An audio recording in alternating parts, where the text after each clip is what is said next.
Welcome. In this video I'm going to be taking a look at this Dizaul solar panel battery pack. So this was provided to me by the distributor, but they're not compensating me for this video and they're not reviewing this before I post it. If you're interested in this, I'll put a link to this on Amazon. If you use that link, it helps me out a little bit. It doesn't cost you anything extra.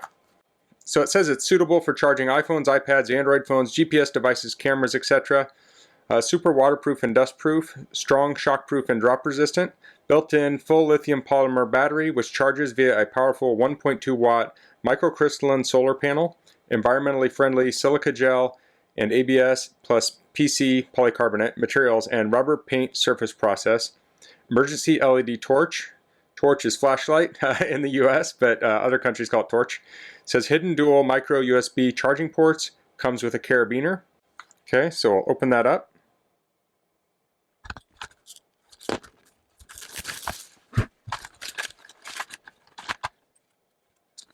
So we have instruction manual here. It says we have a solar charger, a hook, micro USB cable, and the mini flexible USB light. It says it has on-off switch.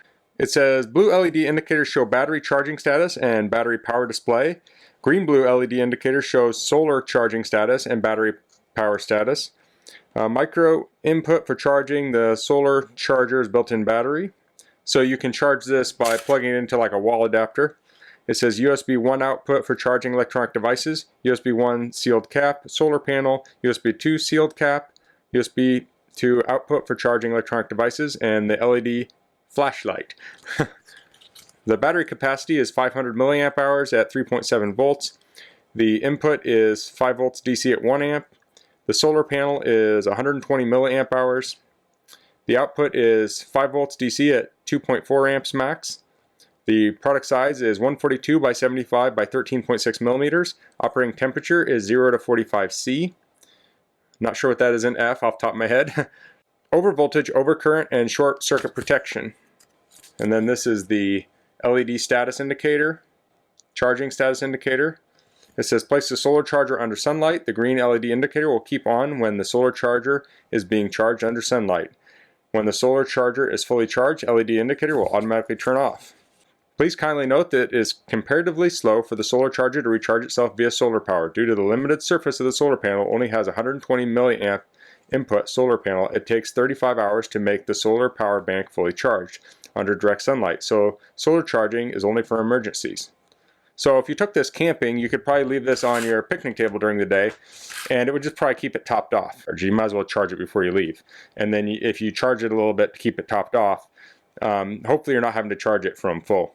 So it says charging the solar panel from an external power source. You plug it in. That's pretty straightforward. You can check the gauge. You can charge USB devices. Okay, so I'm going to get into this now. So here's the battery pack. This says USB here. So this is where you can plug something in. There's where you can plug something else in. And then we have the micro USB over here. We can press this button. We see we have 3 bars. So this is kind of a hard plastic coating here, and this is more of a rubberized coating. I mean, you can see it kind of flopping here. We can plug our gift in here. LED light, that's kind of handy. It used to be a joke, the idea of a solar flashlight used to be kind of a joke because you can't power a flashlight with a solar panel and be more efficient than just using the light source that's charging it. But with now lithium batteries, you can store that sunlight more easily. And with LED light, it's more efficient. It's actually a legitimate thing to do to make a solar powered light.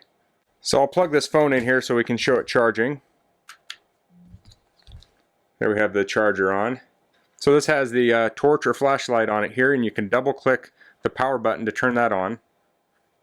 So it's not a super bright light, but in an emergency, I mean, you could use that. And then you click it to turn it off. And then here's the carabiner it comes with. So that would clip onto here, like so. And you could clip that to the side of your bag. So you could clip this to your bag to charge it. The downside is you really want this facing directly into the sun for the most optimum charging. So you probably want to clip this to your bag facing the sun. If you stop to take a break, just when you set your bag down, position this so it's positioning towards the sun as good as you can get it. While it's still connected to the bag. Then when you get up and move, you can just leave it connected. I wouldn't put this on your bag and expect it to get the best charge just hanging kind of like, say, horizontal down when the sun is in the sky. So while I don't have the sun, I do have this 300 watt halogen light. So I'll turn this on, and this would melt this if I left this here all day or started on fire. But you can see here barely, you can see the green light on there, so now it's charging this. This is the most inefficient way to do this. This thing takes a ton of energy.